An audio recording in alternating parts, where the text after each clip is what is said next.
Salut la compagnie, c'est Jules Melon et aujourd'hui dans Impro Ciné Critique, je vous retrouve avec l'ami Nico Ciné pour parler non pas d'une nouveauté, mais d'un vieux film, d'un très vieux film britannique sorti en 1946, Une question de vie ou de mort, en anglais A Matter of Life or Death, qui nous a été recommandé récemment par l'ami Marc Moquin, c'est ça? Enfin, il y a fort longtemps. Oui, voilà donc grâce parce à lui, que je suis le podcast pendant le cinéma, ça m'a donné envie de le voir et j'ai vu ce film. donc voilà, merci donc à Marc Moquin, enfin merci ou pas, on va voir, on va donner notre avis, sur ce métrage réalisé par Michael Powell et Emmerich Pressburger, voilà, qui ont fait par exemple Les Chaussons Rouges, hein. C'est des réalisateurs britanniques très réputés de l'époque, de l'entre-deux-guerres et surtout de l'après-guerre, et avec au casting David Niven, quand même, qui n'est pas n'importe qui, ou Kim Hunter, qui a joué notamment dans Un tramway nommé Désir, juste après, qui est une américaine, elle, alors que David Niven est un britannique. Et justement, ça raconte l'histoire d'un pilote britannique pendant la Seconde Guerre mondiale, joué par David Niven, qui s'appelle Peter,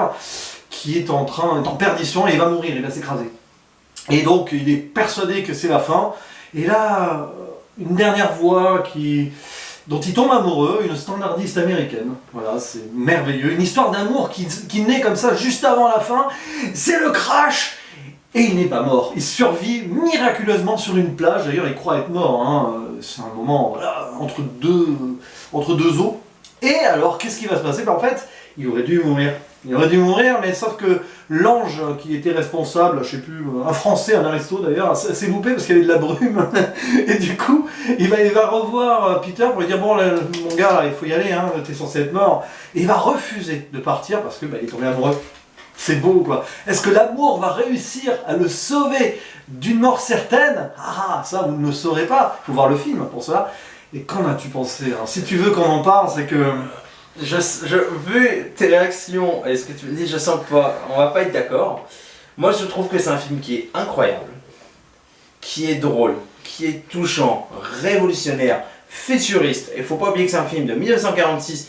J'ai pas eu l'impression qu'elle a un film de 1946 tellement que c'est époustouflant dans la mise en scène, le côté à la fois un petit peu réaliste, mais qui est bien écrit, d'une intelligence, où le petit personnage là qui doit aller chercher Peter, qui est très très drôle, qui a un petit mélange de parfois français qui m'a fait à chaque fois rire. C'est un guide céleste en fait, c'est pas un ange.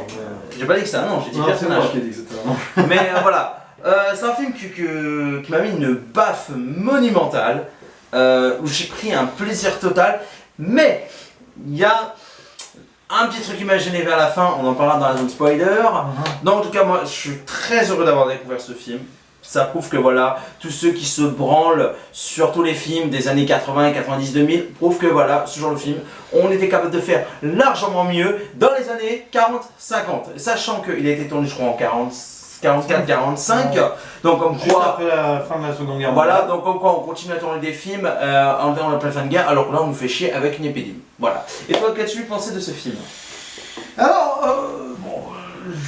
disons que c'est un film avant-gardiste, fantastique, pour l'époque c'est assez fou quand on y pense. Je pense qu'il a dû inspirer énormément de choses par la suite. Et Ah, t'as pas aimé toi? c'est un film qui est merveilleux, bouleversant, qui est assez fort surtout dans l'histoire. Alors, ça fait un peu niais romantique quand même. Oui, c'est vrai. Mais c'est l'époque, il faut reclasser dans un certain contexte aussi. On est juste après la guerre, les gens avaient besoin d'espoir, donc ça aussi. Il faut savoir que c'est un film de commande du gouvernement britannique pour réconcilier les États-Unis et le Royaume-Uni. Enfin, pas pour les réconcilier, mais pour, voilà, après la guerre. C'est un film assez politique aussi. Oui, hein. ça se sent, puisque là on a quand même l'histoire d'amour entre un Anglais et une Américaine. Et voilà, c'est une déclaration à l'union générale. Mais ce qui est fort, c'est que Michael Powell et son ami Emmerich Pressburger, j'adore son nom, ont réussi à faire quelque chose d'artistique sur un film de commande. Alors c'est pas rare dans l'histoire du cinéma, on a eu beaucoup de films de commande qui se sont transformés Je trouve contrairement à ce qu'on fait aujourd'hui, les films de commande. Alors oui, hein. mais pour l'époque, non mais ce que je veux dire, c'est beaucoup de films de commande. Hein, oui, il y en a toujours, ça a toujours été les films de commande. Mais quand on regarde les films de commande d'aujourd'hui, c'est complètement raté. Parce qu'il n'y avait pas ce cahier des charges obligatoire à l'époque. Il y avait, je pense aussi, à côté... Il y avait plus de liberté artistique. C'est ça. Et ça se sent dans son métrage. Et plus de, comment on appelle ça, de volonté de bien faire aussi. C'était un côté artisanal dans ce film, ne serait-ce que dans les décors. Parce que, à un moment, le paradis est plus ou moins représenté. Et c'est merveilleux, c'est des œuvres d'art derrière. Il y a cet escalier. Mélange aussi de couleurs aussi. Oui, alors ça c'est bien vu parce que la vie est en couleur et la mort, le paradis est en noir et blanc. C'est un principe, c'est un hymne à la vie ce film, un hymne à l'amour et un hymne à la vie. Mais les décors, c'est cet escalier qui monte au paradis, le Stairway to Heaven, comme le chantait Led Zeppelin. Oui, parce que pour l'époque c'est pas mal d'ailleurs. C'est l'invention de l'escalator. Oui, mais c'est pour ça que je dis pour moi ce film il est futuriste, il est révolutionnaire dans tout ce qu'il fait. Et bon, on en parlera de certaines choses dans la zone spoiler parce qu'il y a pas mal de choses à dire. Et puis alors, l'intro du film est génialissime. C'est la perfection les 20 premières minutes. L'accident, quand il se retrouve sur la plage, qu'il croit qu'il est mort. Il y a une scène fantasmagorique improbable avec ce gamin qui joue de la flûte nue avec ses chèvres pour faire croire jusqu'au bout au personnage qu'il est vraiment mort, mais non. C'est une volonté de Michael Powell de jouer avec les spectateurs, là, parce que ça n'a aucun sens. Mais c'est ça, mais ça n'a aucun sens, mais ça reste très drôle et intelligent à la fois. Et limite, on prend pas les spectateurs pour des cons, je trouve. La limite, même tu peux avoir une interprétation comme quoi le film serait que imaginé, rien que la narration du début, tu peux te dire finalement c'est que dans la tête, c'est un délire presque... Un film extraordinaire, imaginaire. Voilà, ah oui, puis alors, les plans sur l'univers, tout ça, pour l'époque... Et il y a quelque chose d'assez unique. Il y a aussi, c'est la musique que je trouve magnifique aussi. Alors la musique est composée, je ne sais plus, mais je crois que c'est quelqu'un qui a travaillé encore ensuite avec le duo. Je me demande si c'est pas celui qui a fait les chaussons rouges d'ailleurs, de Alan Gray. Mais alors c'est surtout la filmographie, la cinématographie, je vais y arriver, donc la photographie d'un certain Jack Cardiff, qui n'est pas n'importe qui. Les scènes sur la plage, ils ont joué avec la buée. Il paraît que même c'est le directeur de photographie qui a soufflé sur l'objectif pour faire un peu. Et la photographie, magnifique aussi. C'est pour l'époque, il y a une colorimétrie, je vais te dire un truc qui va peut-être faire ronger certains. Ça m'énerve qu'on dit pour l'époque. Parce que pour moi, ce film, bon, on sent que ça date un petit peu au niveau de l'image et tout. Mais c'est un film qu'on pourrait faire aujourd'hui encore. Mais bien sûr, Et c'est pour ça que pour moi ce film est révolutionnaire. C'est un film. Pour moi, je dis, mais c'est pas un film de 46 que j'ai vu, c'est un film moderne qui est, mais en plus de ça, qui prend pas ses spectateurs pour des nulos. Et enfin, j'ai du mal à m'exprimer. Alors, il y a une modernité parce qu'il y a le côté fantastique, mais même dans l'approche. Après, tu peux penser à des Citizen Kane d'Orson Welles aussi, qui était en avance sur son temps, des années avant encore, ou des films allemands comme M le maudit, Metropolis, tu vois. Bon. C'est dans ce délire-là, il y a quelque chose d'expressionniste, il y a de l'expressionnisme derrière, il y a quelque chose de shakespearien même dans le film, il y a beaucoup de citations de poètes et tout, c'est britannique, c'est du théâtre aussi. C'est pour ça que surtout là, il y a la scène du procès entre guillemets, qui est très théâtrale, mais qui fonctionne. Mais c'est shakespearien. Ça fonctionne, du tonnerre. C'est qu'il y a même, je trouve, il y a même une sorte de tension quand même. Ah oui. On y reviendra plus en détail dans la zone spoiler. Les acteurs. Alors, bon, David Niven, charisme. Kim Hunter, mais alors, elle a été choisie parce qu'elle est l'American type, mais c'est la star, c'est la beauté incarnée de l'époque. Magnifique. Voilà, ça me fait penser à toutes ces belles actrices. Ça ne veut pas dire qu'on n'en a pas aujourd'hui, attention. Mais vous savez, dans ces vieux films, ces belles actrices comme ça, avec une beauté naturelle. Voilà, Kim Hunter, quoi. On voit que les deux ne peuvent que tomber amoureux l'un de l'autre. Et puis le personnage du docteur aussi. Oui, mais même lui, très fantasque. Mais j'ai adoré ce personnage. Il commence en voyeur, il observe tout le monde et tout. Comme s'il était le dieu dans son village. C'est marrant parce que voilà, c'est une belle découverte. Ça donne envie d'ailleurs de découvrir les autres films du duo. J'ai dû en voir un ou deux, je crois. Il y a les chaussons rouges, il a fait Le Voyeur, Michael Powell aussi, qui a inspiré beaucoup de Palma, Hitchcock, il paraît, donc à voir. Ça donne envie de se pencher là-dessus. Et oui, donc petite zone spoiler ou pas? Oui, on va parler de tout spoiler. Mais qu'est-ce qu'il y a spoilé? Oh, la fin quand même, parce que bon, attention, spoiler! Et voyez le film. Déjà, moi il y a un truc que je trouvais extraordinaire aussi, c'est quand le personnage qui vient chercher Peter, le guide céleste, c'est des arrêts sur image. Et tout d'un coup, t'as des...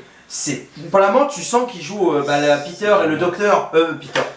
La femme de Peter et le docteur qui joue au ping-pong et tout à coup ça s'arrête. C'est June qui s'appelle. June, voilà. Et ça s'arrête d'un coup.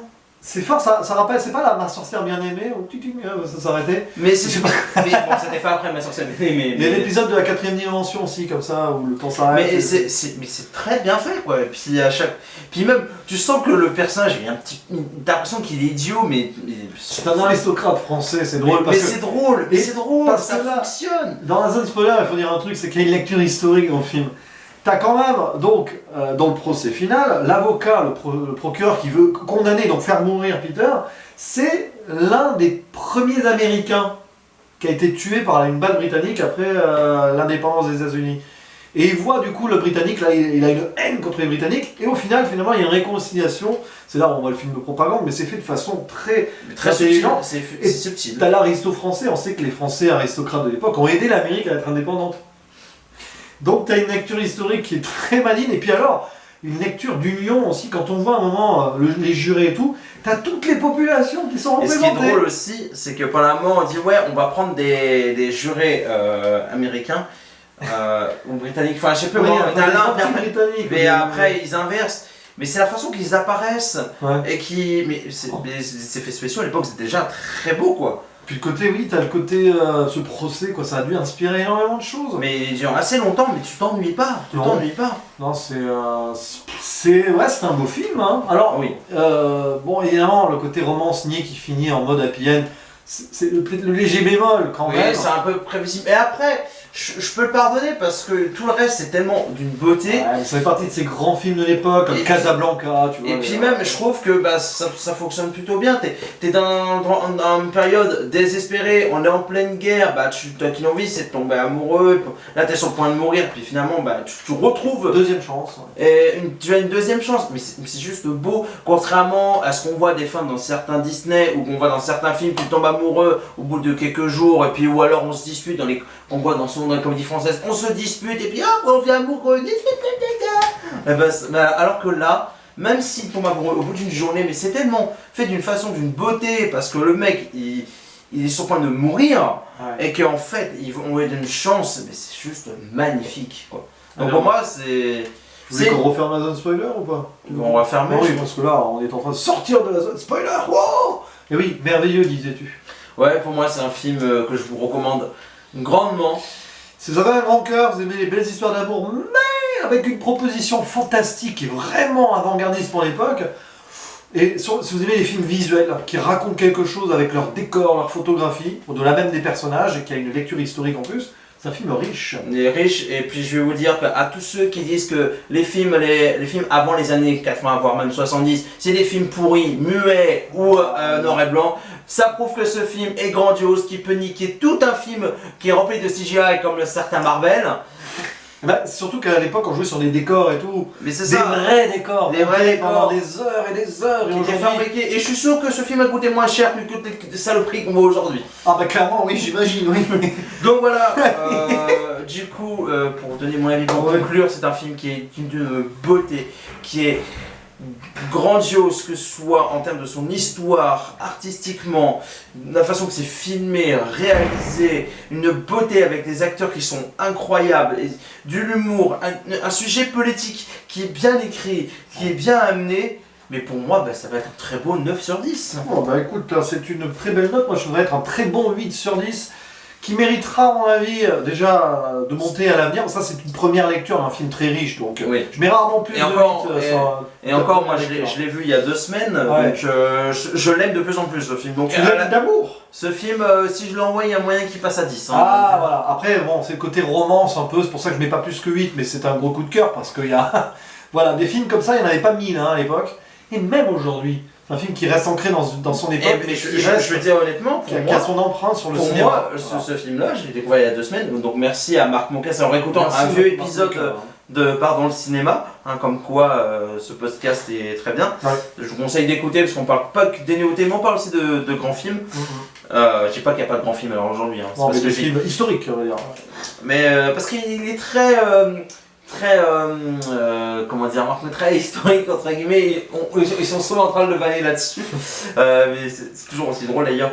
Donc ça prouve que voilà, on pouvait faire de très beaux films, très impressionnants techniquement aussi, contrairement à ce qu'on voit aujourd'hui qui est plus que banal en fait.